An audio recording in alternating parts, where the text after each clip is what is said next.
Guys, I am Himani. Welcome back to my channel.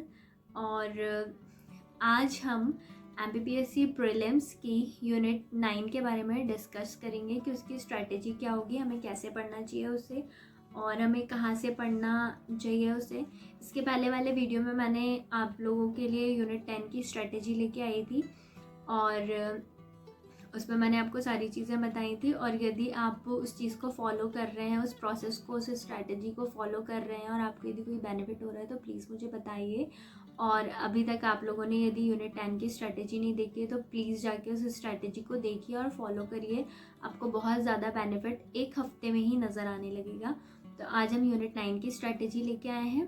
तो MPPSC prelims में unit 9 का जो सिलेबस है वो काफ़ी कम है और ये काफ़ी स्कोरिंग यूनिट हो सकती है। इसमें हम 10 में से 8 या 9 नंबर तो आराम से ला सकते हैं।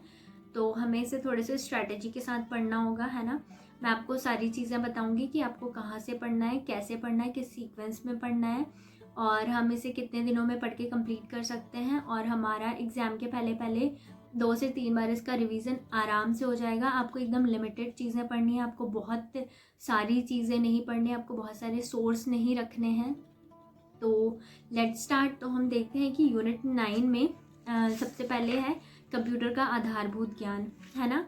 तो इसमें आपको सबसे पहले क्या पढ़ना होगा कि कंप्यूटर के आधारभूत ज्ञान में आपको बेसिक्स ऑफ कंप्यूटर सारी चीज़ें पढ़नी होंगी, जैसे कि कंप्यूटर की 5 जनरेशन, ठीक है, first, second, third, fourth, fifth generation. इसमें क्या क्या यूज़ हुआ है, जैसे वैक्यूम ट्यूब यूज़ हुई है, ट्रांजिस्टर काय में यूज़ हुआ है, ऐसी चिप का कौन सी जनरेशन में यूज़ हुई है, सारी चीज़ें आपको पढ़नी होंगी अच्छे से। फिर उसके बाद हमें टाइप्स ऑफ कंप्यूटर पढ़ने होंगे कि कितने टाइप के कंप्यूटर होते हैं। तो कंप्यूटर के प्रकारों में हम इसको 3 टाइप में बांट सकते हैं कार्य के आधार पर कंप्यूटर। तो इसमें एनालॉग कंप्यूटर, डिजिटल कंप्यूटर और हाइब्रिड कंप्यूटर आ जाता है। फिर आकार के आधार पर mini computer, micro computer, main frame computer. फिर उद्देश्य के आधार पर कंप्यूटर, विशिष्ट कंप्यूटर और सामान्य कंप्यूटर, है ना। विशिष्ट कंप्यूटर मतलब स्पेशल उद्देश्यों के लिए बनाया जाता है, जैसे डिफेंस के लिए अलग टाइप के कंप्यूटर बनाए जाएंगे, है ना। और नॉर्मल वर्क के लिए सिंपल कंप्यूटर बनाए जाते हैं। तो ये सारे हम इसे प्रकार में पढ़ेंगे। फिर इसमें हमें इनपुट आउटपुट डिवाइसेस पढ़नी है, कौन कौन सी इनपुट डिवाइसेस हैं, कौन कौन सी आउटपुट डिवाइसेस हैं। इससे क्वेश्चन ज़रूर आता है, तो ये आपको बिल्कुल भी नहीं छोड़ना है, ठीक है। फिर हमें कंप्यूटर की मेमोरी के बारे में पढ़ना है, primary memory, secondary memory, cache memory, ठीक है। फिर हमें इसे डिटेल में पढ़ना है पूरा अच्छे। फिर हमें कंप्यूटर सॉफ्टवेयर पढ़ना है। फिर हमें कंप्यूटर लैंग्वेज के बारे में पढ़ना है, ठीक है, लो लेवल लैंग्वेज और हाई लेवल लैंग्वेज। जैसे लो लेवल लैंग्वेज में जो फर्स्ट जनरेशन में यूज़ होती थी, मशीन लैंग्वेज, बाइनरी कोड, ये लो लेवल लैंग्वेज हो गई। फिर हाई लेवल लैंग्वेज में जैसे कि जावा, सी प्लस प्लस, पाइथन, ठीक है, इनके बारे में हमें बेसिक जानकारी पता होनी चाहिए। इनकी खोज किसने की, किस ईयर में की, ठीक है, ये सारी चीज़ें हमें पढ़ना ही है। मतलब जितनी लैंग्वेजेस हैं, किसने खोज की, कहाँ पे की और कब की, ये हमें पता रहना चाहिए चार्ट वाइज, ठीक है। फिर आप इसे एक चार्ट के फॉर्म में यदि पढ़ेंगे तो आपको बहुत जल्दी याद हो जाएगा। और थोड़ा सा आपको माइक्रोसॉफ्ट ऑफिस के बारे में मतलब थोड़ा ओवरव्यू आपको ले लेना है, मतलब बहुत डिटेल में नहीं पढ़ना है, लेकिन बेसिक जानकारी उसकी भी पढ़ लेना। मैं आपको ये सजेस्ट। फिर है हमारा इलेक्ट्रॉनिकी, सूचना एवं संचार प्रौद्योगिकी, ठीक है। तो इलेक्ट्रॉनिकी में आपको इलेक्ट्रॉनिक्स के बारे में सारी चीज़ें पढ़नी पड़ेंगी, ठीक है। और इसमें हमें इलेक्ट्रॉनिक्स का इतिहास पढ़ना पड़ेगा, ठीक है।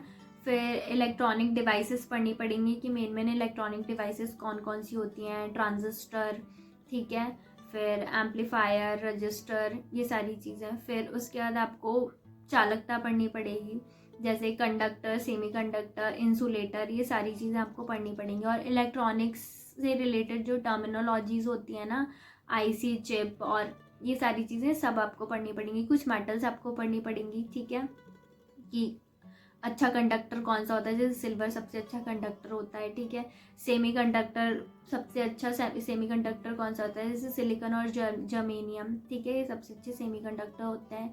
तो ये सारी चीज़ें आपको इसमें पढ़नी पड़ेंगी। इलेक्ट्रॉनिक डिवाइसेस भी आपको पढ़नी पड़ेगी और फिर भारत में इलेक्ट्रॉनिक्स भी आपको पढ़ना पड़ेगा। तो इलेक्ट्रॉनिक्स में ये भी पढ़ना पड़ेगा, एनर्जी बैंड भी आपको पढ़ना पड़ेगा, ठीक है। बहुत ज़्यादा डिफिकल्ट नहीं होगा, मतलब थोड़ा बेसिक ही पढ़ना है आपको, क्योंकि एकदम कोर इलेक्ट्रॉनिक्स आपको नहीं पढ़ना है, बेसिक ही पढ़ना है। तो मैं आपको बुक सजेस्ट करूँगी आगे चल के, तो आपको उस बुक में हर चीज़ मिल जाएगी। तो आपको सिर्फ उतना पढ़ना है, बहुत डीप में जाके नहीं पढ़ना है, इतना डीप में नहीं पूछेगा, ठीक है, क्योंकि ये कॉमन सबके लिए पेपर बन रहा है, कोई पर्टिकुलर इलेक्ट्रॉनिक्स वाले के लिए नहीं बन रहा है, ठीक है। तो आपको बहुत डीप में जाके कुछ नहीं पढ़ना है। फिर आपको इसमें डायोड्स पढ़ने पड़ेंगे, रेक्टिफायर पढ़ना पड़ेगा, ठीक है, रजिस्टर, कैपेसिटर, इंसुलेटर, ये तो मैंने आपको बता ही दिया, ये भी आपको पढ़ना पड़ेगा। फिर लॉजिक गेट्स पढ़ने पड़ेंगे, इलेक्ट्रॉनिक्स में आपको लॉजिक गेट भी पढ़ने पड़ेंगे, बेसिक आपको इसका पता। और इसमें आपको ना कुछ फैक्चुअल चीज़ें भी पढ़नी पड़ेंगी, जैसे इलेक्ट्रॉन की खोज किसने की, जे थॉमसन ने, किस वर्ष की, वो आपको पढ़ना पड़ेगा। फिर रेडियो संचार किसने स्टार्ट किया, मतलब किसने बताया रेडियो संचार के बारे में, पहला रेडियो संचार प्रसारण कहाँ पे हुआ, ठीक है, किसने किया, ये सारी चीज़ें आपको जो बेसिक फैक्ट्स हैं इसके, वो भी आप थोड़े से पढ़ लेना, और वो बुक में दिए हुए हैं, आपको कहीं और से पढ़ने की ज़रूरत नहीं है। फिर इलेक्ट्रॉनिक्स से संबंधित आपको भारत की कुछ कंपनियां पढ़नी पड़ेगी, जैसे कि भारत इलेक्ट्रिकल लिमिटेड है ना, BEL जिसे कहते हैं। फिर उसके बाद सोनी, ठीक है, जैसे इलेक्ट्रॉनिक्स आइटम जो बनाती हैं ना वो कंपनी के बारे में अब थोड़ा सा पढ़ लेना, फैक्ट्स, मतलब कि उसका आविष्कार किसने किया और कब किया, ये इतना तो आप पढ़ ही सकते हैं, ठीक है। तो इलेक्ट्रॉनिक्स में आपको इतना पढ़ना है। फिर कंप्यूटर नेटवर्क में आपको नेटवर्किंग पढ़नी है, ठीक है। इसमें आपको एक तो TCP/IP मॉडल पढ़ना है, ठीक है, फिर OSI मॉडल पढ़ना है, फिर जितनी भी टोपोलॉजी हैं, ठीक है, tree topology, star topology, mesh topology, ring topology, ठीक है, ये इनके क्या लाभ हैं, क्या इनकी हानियां हैं, बेस्ट टोपोलॉजी कौन सी होती है, ठीक है, ये चीज़ें पढ़ना है। फिर आपको प्रमुख नेटवर्किंग डिवाइसेस पढ़नी है, जैसे कि ब्रिज, राउटर, गेटवे, स्विच, है ना, जो भी नेटवर्किंग डिवाइसेस होती हैं इनके बारे में ज़रूर क्वेश्चन आता है। और पिछले बार, मतलब अभी आप करंट में ही देख लेंगे तो PSC पूछ रहा है इनमें से क्वेश्चन, तो आपको इनके बारे में बेसिक चीज़ें पता होनी चाहिए, तो ये आप ज़रूर पढ़ेंगे, ठीक है। फिर नेटवर्क के प्रकार पढ़ना है, लैन, मैन, वैन, ठीक है, local area network, wide area network और मेट्रोपॉलिटन एरिया नेटवर्क, इनके बारे में पढ़ना है, इनका कहाँ कहाँ पे किस तरीके से यूज़ होता है, ठीक है, इनकी रेंज क्या होती है, ये सारी चीज़ें आपको पढ़ना है, और ये बहुत इंपॉर्टेंट पार्ट है इसका।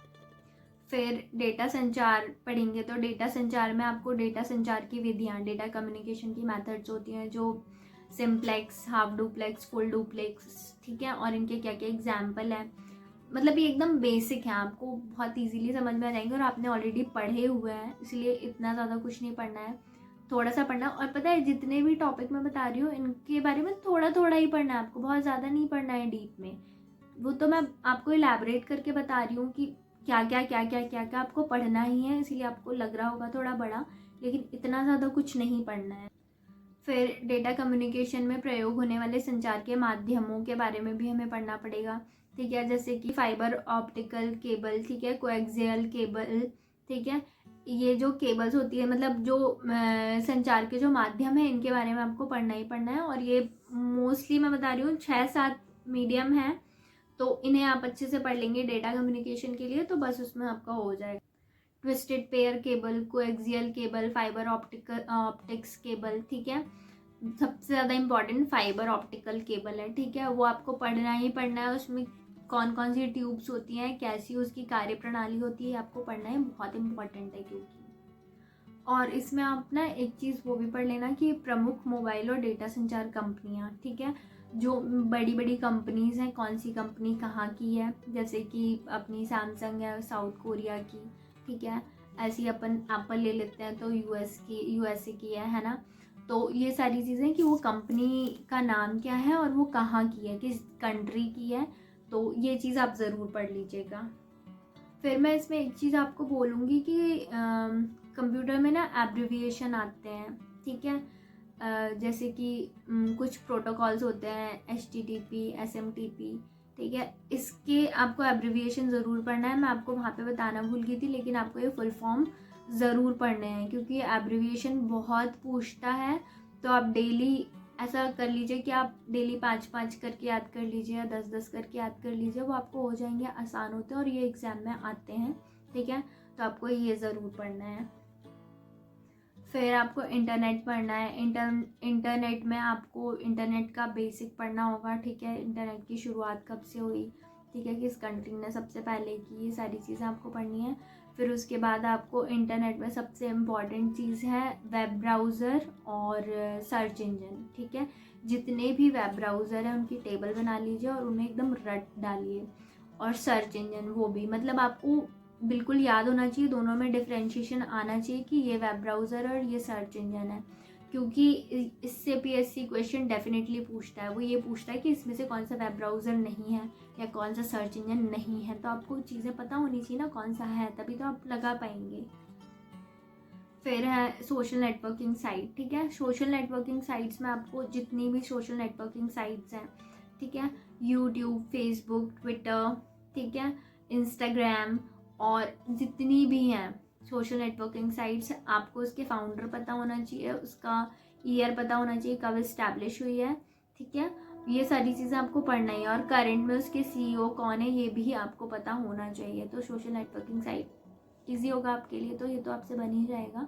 फिर आता है साइबर सिक्योरिटी। तो साइबर सिक्योरिटी में पहले आपको पढ़ना है साइबर सिक्योरिटी क्या है, इसके क्या क्या कंपोनेंट्स हैं, ठीक है। फिर सबसे इम्पॉर्टेंट चीज़ कि साइबर सिक्योरिटी के तहत हमें आईटी एक्ट 2000 पढ़ना पड़ेगा, ठीक है। वो इम्पॉर्टेंट है, उसमें कितनी धाराएं हैं, ठीक है, उसके कितने भाग हैं और मुख्य मुख्य उनकी धाराएं कौन सी, उसमें कौन से प्रावधान किए गए, मतलब मेन चीज़ें जो हैं वो आपको समझ में आ जाएंगी कि आपको क्या पढ़ना है। तो आपको आईटी एक्ट थोड़ा सा पढ़ना पड़ेगा इसमें, ठीक है। और साइबर सिक्योरिटी के प्रमुख खतरे जो होते हैं जैसे कि हैकिंग, क्रैकिंग, स्पैम, ठीक है, फिशिंग, ये सारी चीज़ें, इनके बारे में आपको पढ़ना है कि हैकिंग क्या होती है, फिशिंग क्या होती है। आया भी है क्वेश्चन, है ना, पीएससी ने पूछा है इसमें क्वेश्चन, तो आपको ये सारी चीज़ें पढ़नी है। फिर इसमें आपको वायरस पढ़ना होगा कि कौन कौन से वायरस होते हैं, क्योंकि ये भी पूछ लेता है, वायरस के नाम पढ़ने होंगे आपको, ठीक है। फिर एंटीवायरस पढ़ना होगा, ठीक है। फिर हैकर्स के टाइप होते हैं, ठीक है, black hat hacker, white hat hackers, कौन क्या काम होता है, क्या करते हैं ये, ठीक है, किनसे हमें खतरा है, कौन अच्छे पर्पस के लिए काम करते हैं। तो ये सारी चीज़ें हमें इसमें पढ़नी होंगी, ठीक है।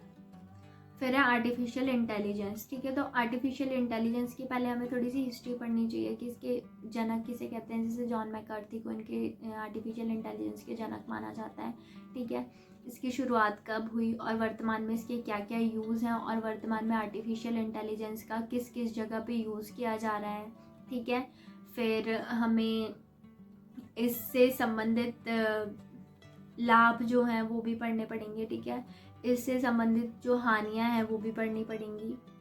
फिर आर्टिफिशियल इंटेलिजेंस का यूज़ हम कहाँ कहाँ कर सकते हैं, जैसे बैंकिंग सेक्टर में, शिक्षा के क्षेत्र में, चिकित्सा के क्षेत्र में, ठीक है, रक्षा के क्षेत्र में, हम बहुत सारी जगह इसका यूज़ कर सकते हैं। हमें वो पढ़ना है कहाँ कहाँ पे हम इसका प्रॉपर यूज़ कर सकते हैं। फिर भारत में आर्टिफिशियल इंटेलिजेंस हमें पढ़ना है कि भारत में आर्टिफिशियल इंटेलिजेंस का प्रयोग सबसे पहले कहाँ से स्टार्ट किया गया, क्या क्या किया जा रहा है और इससे संबंधित भारत में भविष्य में संभावनाएं क्या क्या हैं, ये सारी चीज़ें हमें इस पर पढ़ना है। फिर भारत के कुछ आर्टिफिशियली इंटेलिजेंस का यूज़ करके कुछ रोबोट बनाए गए हैं, उनके बारे में पढ़ना है। जैसे कि लक्ष्मी नाम का एक बैंकिंग रोबोट बनाया गया है। फिर वो इंदौर में एक ट्रैफिक कंट्रोलर रोबोट की स्थापना को मतलब स्थापित किया गया था ट्रैफिक कंट्रोलर के लिए, ठीक है, उसके बारे में पढ़ना है। व्योम मित्र पढ़ना है, इसरो ने जो बनाया है, ठीक है। कैंपा पढ़ना है। तो इनके बारे में भी आपको थोड़ी थोड़ी चीज़ें पता होनी चाहिए कि भारत में आर्टिफिशियल इंटेलिजेंस के क्षेत्र में क्या काम किए जा रहे हैं। फिर एआई बेस्ड वॉइस असिस्टेंट्स जो हैं आजकल जो फ़ोन में आ रहे हैं, जैसे सीरी, अलेक्सा, कॉर्टाना जो अभी पीएससी में आया था, ठीक है, बिक्सबी, ठीक है, किस कंपनी का क्या है, जैसे सीरी एप्पल का है, बिक्सबी सैमसंग का है, ठीक है। ये आपको पता होना चाहिए इनके बारे में चीज़ें, क्योंकि क्वेश्चन पूछ रहा है इनसे और ये एकदम फिंगर में अपन काउंट कर सकते हैं इतने वॉइस असिस्टेंट हैं, ठीक है। फिर इसके बाद हम रोबोटिक्स पढ़ेंगे, ठीक है। तो रोबोटिक्स में पहले इसकी थोड़ी सी हिस्ट्री पढ़ेंगे, ठीक है। फिर इसके जनक किसको कहा जाता है, एंजल बर्गर जो है वो इसके रोबोटिक्स के जनक हैं, ठीक है। फिर रोबोटिक्स का विकास कहाँ से स्टार्ट हुआ और अभी क्या चल रहा है, फिर भारत में रोबोटिक्स के क्या क्या कार्य किए जा रहे हैं, है ना। तो हमें रोबोटिक्स में ये पढ़ना पड़ेगा। फिर हमें रोबोटिक्स में रोबोट के जो पार्ट्स होते हैं उनके अलग अलग नाम होते हैं, जैसे controller, sensor, manipulator, and effector, actuator, ठीक है। ये सारे रोबोट के पार्ट्स हैं और कौन सा पार्ट क्या काम करता है आपको ये पढ़ना ही पढ़ना है, ठीक है। इससे रोबोटिक्स के सिद्धांत पढ़ने हैं आपको, वो तो बहुत इंपॉर्टेंट। फिर टेक्नोलॉजी के आधार पर रोबोट के प्रकार पढ़ने हैं, जैसे कि ह्यूमनॉइड रोबोट सोफिया है, आपको पता है। फिर उसके बाद प्री प्रोग्राम्ड रोबोट होते हैं जिसमें पहले से ही प्रोग्रामिंग कर दी जाती है, ठीक है।